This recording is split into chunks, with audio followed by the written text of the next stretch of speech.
Hi friends, welcome to ഒരു middle class അടുക്കള. അപ്പം ഇന്ന് നമ്മളൊരു ഈസി ആയിട്ട് മെഴുക്കുവരട്ടി ഉണ്ടാക്കാൻ പോകുന്നത് എല്ലാവർക്കും അറിയാവുന്നതാണ്. എന്നാലും ഞാൻ ചെയ്യുമ്പോൾ നിങ്ങളെ കൂടെ കാണിക്കുകയാണ്. ഒരു കോവയ്ക്ക മെഴുക്കുവരട്ടി വളരെ ഈസി ആയിട്ട് ചെയ്യാം. അപ്പോൾ അതെങ്ങനെ നോക്കാം. അപ്പോൾ അതിലേക്ക് നമുക്ക് കുറച്ച് എണ്ണ ഒഴിക്കാം. അതിലേക്ക് കുറച്ച് കടുക് ചേർത്ത് കൊടുക്കാം.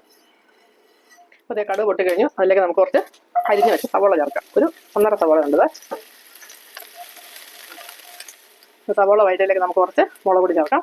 എരിവിന് ആവശ്യമുള്ള കുറച്ച് മുളക് പൊടി. ഇനി അതിലേക്ക് കുറച്ച് മഞ്ഞൾപ്പൊടി. നമുക്ക് നന്നായിട്ടൊന്ന് വഴറ്റി കൊടുക്കാം.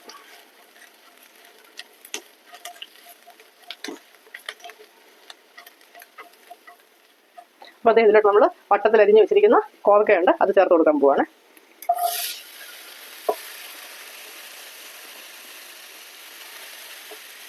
നമുക്ക് നന്നായിട്ടൊന്ന് മിക്സ് ചെയ്ത് കൊടുക്കാം.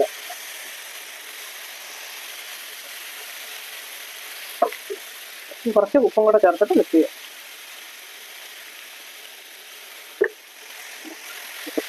അപ്പോൾ ഞാനിതെല്ലാം കൂടെ നന്നായിട്ട് മിക്സ് ചെയ്തിട്ടുണ്ട്.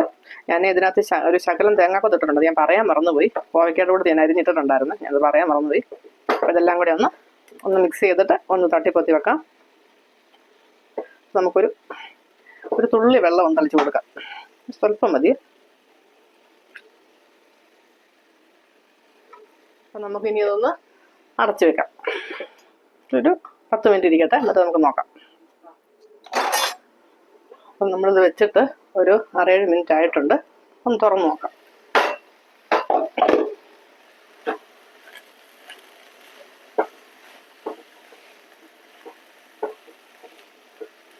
ഒന്നുകൂടി ഒന്ന് നമുക്ക് ഇളക്കി ഇനി ഒരു 5-6 മിനിറ്റ് കൂടെ വയ്ക്കാം. ഏകദേശം ആയിട്ടുണ്ട്. ഇച്ചിരി നമുക്ക് വേണം. അപ്പം നമുക്കിത് അടച്ച് വെക്കാം. ഒന്നുകൂടി അടച്ച് വെക്കാം. അപ്പോഴത്തേക്ക് നമുക്കിനി ഒന്ന് തുറന്ന് നോക്കാം.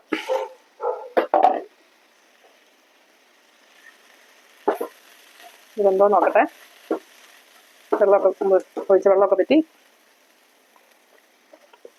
കുഴക്കൊക്കെ വെന്തിട്ടുണ്ട്. ഇനി നമുക്ക് നന്നായിട്ടൊന്ന് ഇളക്കി. ഇവിടെ നല്ലതായിട്ട് ഇങ്ങനെ അങ്ങ് ഉലർന്ന് വരണം. അപ്പം ഞാൻ നന്നായിട്ടൊന്ന് ഉലർത്തിയെടുക്കും. അതിന് കുറച്ച് നേരം നമ്മളിങ്ങനെ സിമ്മിലിട്ടിട്ട് കുറേ നേരം ഇങ്ങനെ ഇളക്കി കൊടുത്തു കഴിയുമ്പോൾ ഇത് നല്ല ഡ്രൈ ആയിട്ട് നല്ല മൊരിഞ്ഞ് വരും. അങ്ങനെയാണ് ഇവിടെ ഇഷ്ടം. അതുകൊണ്ട് ഞാൻ കുറച്ച് നേരം കൂടെ ഇടുവാണ്, സ്റ്റവ് ഓഫ് ചെയ്യുന്നില്ല. ഒരു 10 മിനിറ്റും കൂടെ ഇട്ട് ഞാൻ നന്നായിട്ടത് ഫ്രൈ ആക്കി എടുത്തിട്ടുണ്ട്. രുചികരമായ കോവയ്ക്ക മെഴുക്കുവരട്ടി വളരെ ഈസി ആയിട്ട് നമ്മൾ ചെയ്തെടുത്തു. ഇങ്ങനെയായിരിക്കും നിങ്ങളൊക്കെ ചെയ്യുന്നത്. ചെയ്തിട്ടില്ലാത്തവരുണ്ടെങ്കിൽ ഒന്ന് ചെയ്യണം കേട്ടോ. ബൈ ഫ്രം ഒരു മിഡിൽ ക്ലാസ് അടുക്കള.